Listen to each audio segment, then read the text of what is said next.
baruba ne della ka fo adam ala ka joyi ni ma fo ne ti fena ko la ibo za wakati ple dino kele ma ko na la mina fo ara jola baruba ne kam tenta fo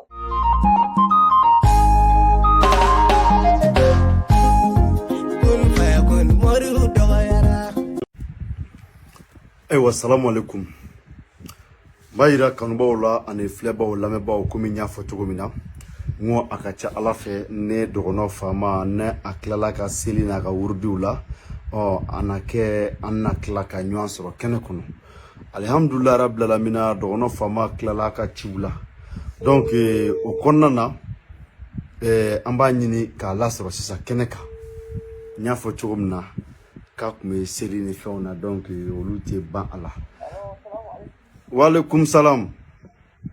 baruba ko karamɔgɔ denbaya bɛ di? ala ko ya ka barkara ana ge i kun bɛ sɔrɔ seli la dɛ. wallahi mun sujud la aha sabula an ye ɲini an kun bɛ sɔrɔ. alhamdulillah ayiwa nin waati in an bɛ kɛnɛ kɔnɔ. folikan jumɛn b'i bolo ka di jama ma yanni an ka an cogo kɛnɛ kan? alhamdulillah rabbil alamin baruba ni Bamako doso de ana bafo ka Mali doso de na bafo jaru ye kosɛbɛ ka Soma de ana ba bɛɛ lajɛlen fo ka Wemba de ana ba bɛɛ lajɛlen fo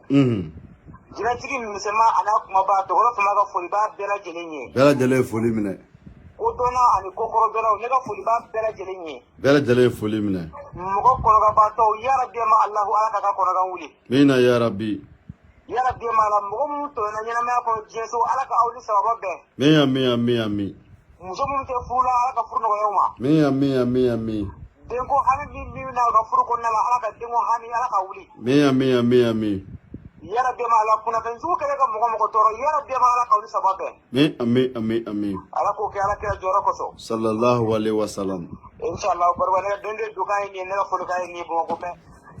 baruba ne delila k'a fɔ adam ala ka jɔw ye ne m'a fɔ ne ti fɛn fɔ la i b'a za waati filɛ gindo kelen b'a kɔnɔna la n bɛna fɔ arajo la baruba ne kanu tɛ t'a fɔ baruba n'i y'a kɛ ka di tunkaranke ma a t'o ɲɔgɔn duguta dunankɛ fo ka taa sa don min allahu akibaru n'i y'a kɛ ka di fantan ma o san bɛɛ kɔnɔna la fo f'a yɛrɛ ka ala ka jɔnw sɔn wari la ko a ye taa yɛrɛ dɛmɛ nin ye allahu akibaru n'i ye za wagati sɛbɛ n'i sera wata jaluna rizqakum anakum tukazibuna n'i sera o yɔrɔ la i k'a sɛbɛ ten dɛ i k'a sɛbɛ wata jaluna rizqakum anakum turhamuna wata jaluna rizqakum anakum turhamuna i bɛna o tan ni ka segin fo siɲɛ 113 i bɛ waati dafalen sɛbɛ ka na n'i sera wata jaluna ma i bɛna kɛ wata jaluna rizqakum anakum turhamuna i b'o o tan ni ka segin fo siɲɛ 113 n'i y'o 113 dafa i bɛna sɔrɔ waati tɔ sɛbɛ ka tugu a la k'a dafa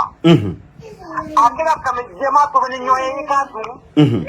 ka min ci nafolo o t'a fili baji yɔrɔ la baji yɔrɔ min ti ja fiyewu karamɔgɔba n'i ma kɛ n gɛrɛla ala ka kɔrɔlen na n'i ma kɛ nafolotigi ye ɲɛnamaya kɔnɔ o san kɔnɔ n'i ma nafolo sɔrɔ ka kulonkɛ kɛla o san kɔnɔna la i donni haramu bi dɔ wɛrɛ kɛ allahu akibaru n karamɔgɔ n b'a kun o don su kɔnɔ kaburu kɔnɔ n b'a ɲininka ka kun na parce que mun a ye nege ka taa ko ka can kojugu n'an bɛ taa an bɛ se kuma caman ye baruba a to maa minnu ma sunɔgɔ walasa u ka sunɔgɔbaliya kana kɛ fu ye kosɛbɛ ko ne ko k'u k'a kɛ ala kɔtɔ u ka karamɔgɔ dɔw maa sɛbɛ dɔw wele min bɛ sɛbɛn mori sɛbɛnni na u k'a fɔ ka fatiya sɛbɛn siɲɛ 144 a dafalen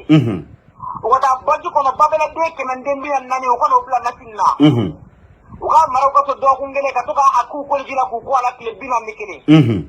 n'o dafara u ka babɛlɛ siri fili wolo dɔ la don ka taa siri baji kɔnɔ karamɔgɔba n'aw y'o fili baji kɔnɔ ni baji woyo ma jɔ n'u garijɛgɛ jɔra n'u ma ne kunna walahi u tɛ halala ye Bamakɔ bɛɛ allahu akibaru ni baji woyo ma jɔ n'u garijɛgɛ jɔra bilahi u tɛ halala ye Bamakɔ bɛɛ karamɔgɔba ne bɛ nkalen ngala fɛn na a tɛ foyi cɛ wa ala tɛ ne minɛ nin ma koyi parce que n bɛ ka tiɲɛ de fɔ ala ka jɔn ye walasa ka se ka sɔn mɛ n b'a kun da cayara kojugu wallahi billahi amara o tiɲɛ wali keetu ale ka mahabatan minni n'i y'a sɛbɛn siɲɛ 100 i b'a kɛ nɔnɔ kɛnɛ na i b'a min i b'a sɛbɛn siɲɛ 100 i b'a ni sogo bilen tobi ɲɔgɔn i b'a dun i b'a sɛbɛn siɲɛ 100 o de bɛ k'a k'i koliji la k'i ko karamɔgɔ i b'a kɛ siɲɛ 100 ka tibitibini ni parfum k'a la o y'i ka muta ye n'i bɔra k'i jɔ diɲɛ kɛnɛ o kɛnɛ kan dawula ni nafolo la cɛw b'a dɔn ka o dawulatigi donna n'i bɔra cɛw b'a dɔn ka o dawulatigi ni nafolotigi bɔra amara an bɛ bi ta bila yan ngana ko ka ca aw yɛrɛ bɔra ka prévu ye donc n'an bɛ taa an bɛ se ala ka su yɛrɛ d'a ma merci aw salamu alaikum aw k'an bɛn diɲɛ waati wɛrɛ insha Allah